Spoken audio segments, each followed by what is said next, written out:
Welcome to the Complete Survivor Guide, and for this video I'm going to be using a new account so you can follow along with me. Once you've booted up Vampire Hunters and are ready to start playing, go over to Loadout. Now here on the character page, you just want to keep scrolling through everything you can customize, like your hairstyle or your mouth. Just keep scrolling until you find something you like. Don't worry about editing your outfit or choosing your end pose because you don't really have bought anything yet. What you really want to focus on is your perk. Now I'm just going to keep this plain and simple. Perks like Athlete and Stamina if you really want to just run really far. You can choose perks like Strength and Viability if you want to be more of a tank kind of guy. And the others are pretty self-explanatory. If you're new, I recommend Escapist because having the ability to escape faster is pretty good if you're newer at the game, because I usually see newer people not escaping in time and dying. Now you're ready to pick out your gadgets. If you go to the tab called Gadget, well, you can pick out your gadgets. Note that you can only have 2 gadgets at a time, and you cannot have 2 attacking gadgets at a time. Now don't worry if you can't pick it out in the menu. You can go in-game and pick it out there, but I recommend staying around for the vampire abilities. Now if you click on a gadget, it will tell you what it does, so you can go through the menu of gadgets and you can pick one out, or rather 2 out. Now you can go over to the tab called Vampire, and here you can pick out your vampire ability. When you click on an ability, it shows what abilities it has, and if you click on the abilities, you can actually change the ability that you can do. But know that some abilities can't change the way they function, and they only have one setting. Now you're able to play. You can go over to the menu called Play, and then you can press the play button, and it will take you into the match. But note that you may have to wait out the match that's playing in order to start playing, because it'd be a little OP to know who the vampire was when you just started playing. Well, if you have to wait out the match, well, you can spectate the match either in third person, or you can just fly out of the map in free camera mode. Now after you waited out the match, the main thing on your screen is probably a placing system. So how this works is you get points for doing stuff on the map that benefits your team, or just simple tasks like turning on a light. You get basically 1 point for that.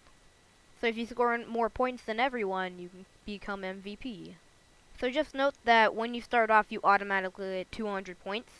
And if you do something against your team, like hurting someone or killing someone, you lose points. And like under them or right next to the players, you can see what gadgets they brung. In the top right corner, you can see everyone who's playing in the match right now. So you can see if you're playing with a high level or a bunch of low levels. In the bottom right corner, you can edit your loadout and you can exit to the menu. On the top left, you can see what map it is on right now, and you can see if it's a regular round or a special round. Near the bottom left corner, you can see your hunter and vampire chance. It's gonna be low since you just joined the game, but you're only gonna want to worry about it if it's very high. If it's very high, it's basically like a 90% to 100% chance you're probably gonna be vampire. Because I always get vampire when it's very high. Once the match starts, it's gonna tell you what game mode it is, what items you're bringing, what role you are, and tips. Once the match starts, you're gonna wanna look around the map for food. Food is usually scattered all over the map or in the kitchen. Depending on what map you're playing, there will be a kitchen, or there won't be. The maximum items in your inventory is 5. Unless you pick up the gun, then the gun will take up the 6th spot, if you already have maximum items. Listen out for screams saying like, I found a vampire, or it's them, or something like that. And be careful to pay attention which direction it's coming from. It's gonna be obvious that the vampire is gonna be over in that direction, but the vampire also might just go for you. Now if you see a vampire, don't panic. It's If them. you have a damaging item that you can fight off the vampire with, you're gonna want to move around a lot and make it so you're hard to hit. Hold on. If you don't have an item to damage the vampire with, you can just run, open and close doors behind you, if you can. My strategy, if the vampire is right in your face, is to crawl down and spin yourself. Keep crawling up and down, and it will be very hard for the vampire to hit you.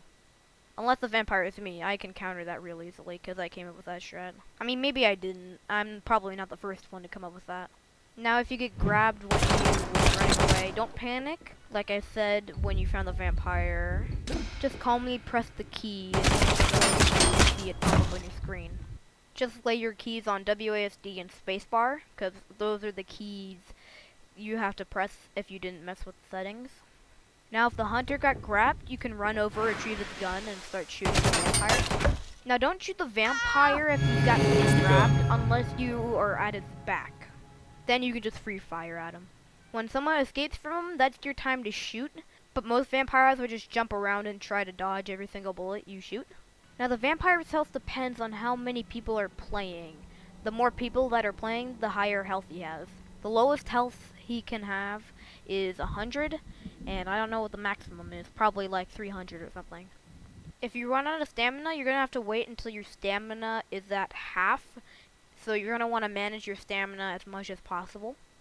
Now remember, you can take fall damage in this game, so don't just jump off a high place and expect to live.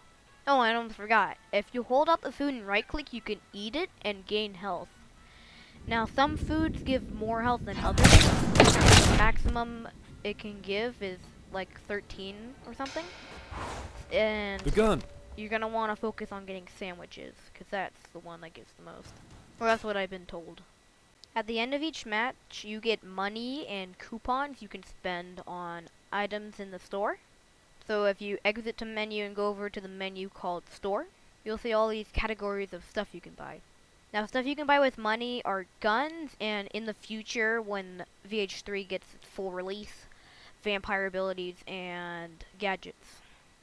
You can spend coupons on cosmetics like emotes, skins, and clothes. Fun fact, emotes can be used as end poses. It's the only thing that can be used as an end pose. Oh, I almost forgot. You can also buy coupons with Robux, but you can't buy money with Robux.